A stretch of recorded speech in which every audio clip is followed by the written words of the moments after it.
4 young men were in this car when they were shot. The vehicle pulled up to their Chevy sedan, opened fire, then took off. I'm outside. Come on, shake some. Come on, shake some. They gonna get dropped while he plays. Come on, shake some. Hey, get your employees. Can't nobody stop it but him. You know what I mean? I've already had that conversation. I've already made my peace with it. Because I know that energy. I was that energy. Imagine being born into money, raised inside a mansion with every luxury you could think of, yet choosing to throw it all away just to act like you're from the trenches. That's the story with King Harris, son of rap legend T and Tiny, and it's one of the wildest situations hip-hop has ever seen. King grew up with a silver spoon, private schools, designer clothes, and celebrity parents who built a foundation of success before he could even walk. Get in, but instead of riding that wave and Embarrassing yourself and the family. You embarrassing yourself. You are embarrassing yourself. You are embarrassing yourself. Hey, what is she talking about?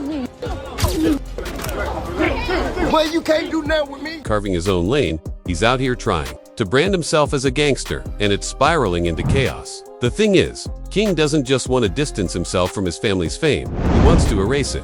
He's been moving reckless, trying to prove he's real by doing everything his privileged background never prepared him for, threatening people at fast food joints to flexing gang signs online. King seems determined to show the world he's cut from a different What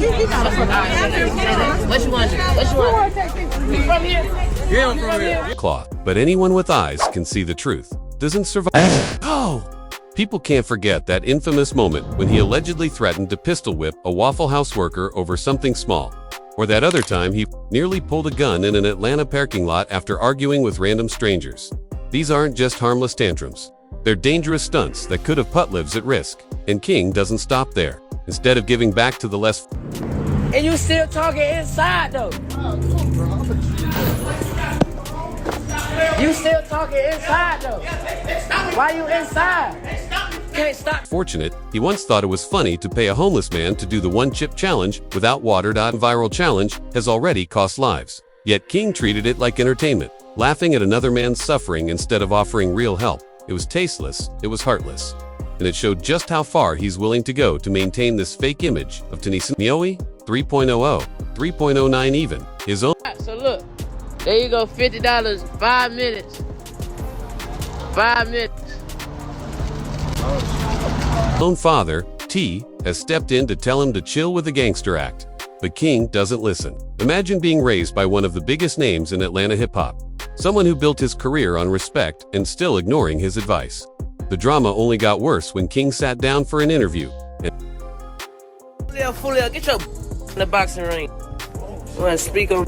Hey, I hear a lot of these got so much to say when it's viral. And basically denied being raised in wealth. He claimed he wasn't a privileged kid at all, saying he grew up at his grandma's house in the hood. But the internet wasn't buying it. Not when the receipts show he lived in a gated mansion with everything he could ask for. Think I ain't told my son. His mama interview 3.433.0 for his mom. Tiny even called him out during a live stream at an Atlanta Falcons game, admitting that the only reason King ever went to his grandma's house was because he begged to go, not because he was raised there. That live moment embarrassed him. It exposed his narrative for what it really was, a fantasy, and instead... Think I ain't told my son, his mama, and his grandmama, his going to prison. If you got to keep this up, they're going to prison. Ain't no way around it. Can't nobody stop it but him. You know what I mean? I've already had that conversation. I've already made my peace with it. Because I know that energy. Instead of owning up, King lashed out, talking about standing on business and trying to double down on this suit persona. But when you step into street culture without actually knowing the rules, things can go left fast. That's exactly what happened when King picked the wrong person to target. Jacksonville rapper Foolio, one of Florida's most feared names in the rap game, who I Smoke came out of nowhere, went crazy. Kinda made it more mainstream to where people who don't even know, y'all, they were tapped into it. I took it too far when they made a song first. Speaking of once the dead get involved, it's already too far. Corbin Johnson was last seen alive in July of last year. Then last Friday, a man discovered the victim's skeletal remains. Foolio didn't hesitate to clown him, posting online, "I don't get why Jit wanna be gangster. You grew up with a silver spoon." That one statement cut deep because it hit on the truth. King's been trying to escape. Instead of brushing it off, King fired back, challenging Foolio to step into the boxing ring. King had been posting training videos trying to flex his skills like he was the next Mike Tyson, but everyone knew he was way out of his league. Theo, get you in the boxing ring. Speak on. Man, I hear a lot of these, so much to say when viral, but when I tell them in that boxing ring, everybody be Theo, wasn't impressed. He clapped back with a warning that sent chills through social media. Find you something productive to do before you be watching Netflix in heaven. That's the kind of talk that reminds everyone the streets don't play. King had just barked at a man with a reputation built in real blood and tragedy, not some internet performance. Social media exploded with reactions. People clowning King for barking up the wrong tree. Tweets started rolling in like, your dad can't save you from this one, and he's going to get tea in a bad situation. Even fans who didn't usually comment on rap beefs were stepping in to warn King he was in over his head. The irony, they weren't wrong. Just hours after Theo himself was tragically killed in Jacksonville, King posted a cryptic story on Instagram saying, y'all be safe out here. So Mike Tyson, I'm mad. I've just been mad lately. I'm ready to get in there and punch somebody angry. I've been angry and I'm waiting on one of these two to fix their mouth to get in that boxing ring. Some saw it as a jab. Others thought it was a reality check. But either way, it only fueled the fire around his behavior. People were begging him to step back, telling him to realize this isn't a game. Tweets popped up saying things like, Foolio checked him not too long ago. Don't make yourself a target, and this ain't no movie. This is real life. Folks who live in the streets know firsthand gang wars aren't rap lyrics, they're body counts. That's what makes King's obsession with this image so dangerous. I live with my grandma, we'll go to the house on like a weekend. They'll say, hey, we shooting today? We need y'all at the house. They'll come get me from my grandma house. And right after we done, when them cameras go off, I'm right back to my grandma. The situation in Jacksonville is proof that this lifestyle doesn't end with clout. It ends with funerals. Theo wasn't just a name on a track. He was part of a war between ATK and KTA gangs that's been claiming lives for years. The music born from this feud isn't regular rap. It's what people call murder rap, where every bar is a coded message about who's been killed and who's next. To see King, a rich celebrity kid trying to insert himself into that world, is not just embarrassing, it's reckless. When you really dig into what's happening in Jacksonville, it becomes clear why so many people are warning King Harris to stop playing with this lifestyle. That is your cousin. Cousin, that's your real cousin. Cousin, I don't give a the feud that swallowed Theo. Young Ace, KTA, and ATK isn't just petty arguments. It's one of the deadliest rap wars in America, and the scary part, it's all tied up in music that went viral, spreading the violence far beyond Jacksonville's streets. These rappers turned real-life tragedy into a genre called murder rap. And once it blew up online, the bloodshed only escalated. It all started back in 2021 when Young Ace dropped Who I Smoke, one of the most disrespectful tracks the internet has ever seen. Instead of a gritty beat, they flipped Vanessa Carlton's 1,000 Miles, the soft piano ballad everyone knows, into a song celebrating the deaths of their rivals. What's up? Where you at? Come on out. Do a team deathmatch, right now. Y'all two versus us two. Look at my cousin. The video was filmed at a golf course, with the rappers smoking cigars, dancing, and name-dropping the people they lost in this deadly war. The internet couldn't believe it. In just a month, the song hit 16 million views, making Jacksonville's street war a nationwide spectacle. Theo couldn't let that slide. He came back darker, remixing a Fantasia record and taking it to another level. Of disrespect. In his video, he held up giant posters of Ace's fallen friends, including his blood brother who had died in a dribby. Think I ain't told my son. His mama and their grandmas is going to prison. If you got keep that up, they go into prison. Ain't no way around it. That wasn't just music. It was a funeral turned into a diss track. It showed the world how deep this feud ran and how little room there was for peace. From that moment on, every release wasn't just a song, it was a weapon. What makes this feud even more chilling is that many of these rappers were related. Blood cousins found themselves on opposite sides, forced to pick elitinesses. For example, he used to roll with Theo's 6 Block crew back in the day, but when lines were drawn, he flipped sides to ride with Young Ace and a TK. That betrayal ran deep. After Foolio's brother Bai was killed in 2019, Queso became the face of disrespect, flaunting Bibby's jerseys on Instagram like trophies and even dropping an album cover plastered with the faces of the dead. Imagine being a grieving family member and seeing your loved one's photo treated like a victory banner. That's the type of pain that kept this cycle spinning, and the killings only got worse. Young Liel 9, another cousin tied into the mix, was ambushed while leaving a gas station. Shot 12 times before his car crashed into a tire shop. I know you. What's wrong with y'all? Why y'all doing that to me? Y'all know me. You know I stay on business. You know I stand on business. Why are you even letting somebody play with me like that? Why are you letting somebody play with me like just 60 days later? Queso dropped a video featuring Lil N's photo shoved inside a microwave. It was beyond disrespectful. It was psychological warfare through music. These guys weren't just dropping bars. They were dropping body, and then bragging about it to millions of viewers. Jacksonville became a national headline, not just because of the music, but because of the brutality. The city already had one of the highest unsolved murder rates in the country, and the cops were struggling to keep up. Almost 70% of homicides went cold, which gave these rappers the confiance to brag even louder. Fans started saying JSO loves KU because the Jacksonville Sheriff's Office couldn't seem to lock him down, even though he was practically confessing in songs and skits. But while law enforcement lagged, the internet fueled the fire. Kids across America started repeating the lyrics, not even realizing they were rapping about real people who lost their lives. TikTok users made dances, YouTubers made reaction videos. And suddenly, this Jacksonville feud wasn't just local. It was global. Entertainment, UN_play. But behind the numbers, real families were burying their sons and brothers, and retaliation was always around the corner. The breaking point came in June 2018, when young Ace himself nearly lost his life.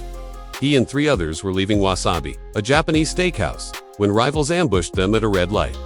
Shots ripped through the car, killing Ace's brother and 2 best friends. Ace barely survived, crawling out with critical injuries.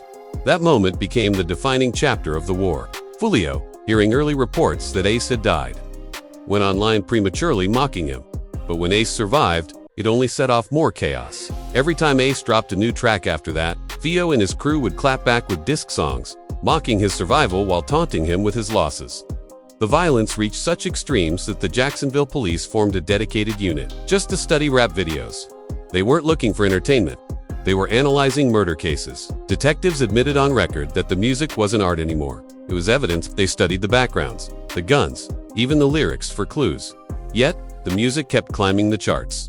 Millions of views, millions of streams. Blood was selling, better than ever. Embarrassing yourself and your family. You're embarrassing yourself. You are embarrassing yourself. You are embarrassing yourself? Why did you tell me? But you can't do nothing with me? Ain't you can do with me? And then came one of the coldest moments of all, the killing of Foolio's younger brother by Washilling outside an apartment complex when shooters unleashed 60 rounds, leaving him dead on the spot. Court documents later named Queso as the trigger man, accusing him of executing by point blank. That revelation stunned the rap world because instead of mourning, Queso wore BB's jersey and celebrated on social media like it was a trophy. It was ruthless. It was inhumane. And it turned Jacksonville into ground zero for America's deadliest rap war. Now, here's why this all matters for King Harris. The world he's trying to imitate has destroyed families, ended careers, and left bodies on both sides. The Jacksonville War proves that this isn't about clout, it's about survival. And King, raised in a mansion, doesn't understand the cost of stepping into that arena. He's not ready for the weight that comes when you play with people who have nothing to lose. That's why fans, bloggers, and even other rappers are sounding the alarm. They see King walking toward a path that ends one of 2 ways, either behind bars or in the ground. Back in Atlanta, people couldn't help but laugh at the way King Harris was moving. It wasn't just strangers clowning him. Memes and viral posts made him the face of what happens when a privileged kid tries too hard to play gangster. The internet dragged him every chance they got, pointing out how he'd been raised with everything handed to him, yet still wanted to cosplay as someone who clawed their way out of the mud. That contradiction is what made him an easy target. Folks joked, "You can't be eating breakfast in a mansion and claiming you're starving in the hood at night." The public saw right through him, and the harder he tried to prove himself, the more foolish he looked. Things boiled over at an Atlanta Falcons game where T was set to perform. King, trying to flex and talk tough, ended up in a back and forth with his parents on Instagram Live. Tiny exposed him right there, revealing the truth about his upbringing, and T had to step in like any father would. Word is, he even put King in a chokehold to shut him down because enough was enough. That moment showed the world what was really happening behind closed doors. Parents trying to pull their son back before Heron strayed into destruction. But instead of humbling him, it only made him lash out more. King kept doubling down on his stand on business talk as if the embarrassment only fueled his determination to live this fantasy life. But here's the thing about the streets. They don't care about your last name, your family wealth, or who your daddy is. Once you step into that arena, you're just another player in the game, and you better be ready for the consequences. People were warning King nonstop, reminding him that T can't save him from the rules of the streets. The moment he crosses the wrong person, no amount of money or fame will protect him. That's the cold reality he doesn't seem to grasp. The Jacksonville story is proof. Real gangsters with real enemies lost everything. Families torn apart, brothers gone, cousins turning against cousins, and bodies dropping year after year. And yet, King wants to wear that same costume like it's some kind of badge of honor. It's not just about the danger. It's about the disrespect to people who actually had to fight their way through those struggles. For kids who really grew up in poverty, in broken homes, surrounded by violence, King's act feels like a slap in the face. They didn't choose that life. It was forced on them. And here's a millionaire's son, treating it like a fashion statement. That's why so many people online get heated when he pulls these stunts. To them, it's mockery. To them, it's like he's playing, dressed up with trauma that never belonged to him. The sad part is, King doesn't realize how much he's damaging his own legacy. Instead of being known as T and Tiny's son, who carved his own lane, he's becoming the poster child for wasted opportunity. He could have built a music career off his talent, used his platform to speak on issues that matter, or even flipped his family connections into business ventures. But no, he's chasing street validation that he'll never truly earn because it doesn't belong to him. That's why even seasoned rappers like Foolio called him out, reminding him that no amount of training videos or boxing matches will erase the fact he was born rich. The streets aren't impressed by an act. They respect pain, scars, and survival, things never had to endure. And that's the lesson people keep throwing in his face. Actions speak louder than words. You can't scream, "I'm real," while living off your parents' millions. You can't claim "I got it out the mud" when the mud never touched you. If King truly wanted to be respected, he'd put in the work, the honest way. Build something without leaning on his parents' name, create a grind of his own, and show humility. That's what earns respect. Not waving a gun in a parking lot or faking stories about being raised in the hood. Until he figures that out, he'll stay caught in this embarrassing cycle of trying to convince the world he's someone he's not. At the end of the day, T and Tiny are fighting to keep their son from spiraling down a path that ends in tragedy. They know what the streets really look like. They've seen the consequences firsthand, but King doesn't seem to hear them. And that's what makes this situation so heartbreaking. It's not just about his reputation, it's about his safety. Fans can clown all they want, but the truth is people are genuinely worried he's going to push the wrong button with the wrong person. And when that happens, it won't be funny anymore. So, the world is watching closely. King Harris is at a crossroads. He can either wake up, recognize his privilege, and turn his energy into something productive, or he can keep running headfirst into a lifestyle that has claimed countless lives. The choice is his, but time is running out. Because in the streets, you don't get second chances. And that's why everyone from fans to rappers to his own parents is begging him to stop before it's too late. So, what do you think? Is King Harris too deep into his fake gangster act to pull back? Or will he finally wake up and realize the streets ain't for him? Drop your thoughts below. And don't forget, subscribe, share, like, and comment to keep this conversation.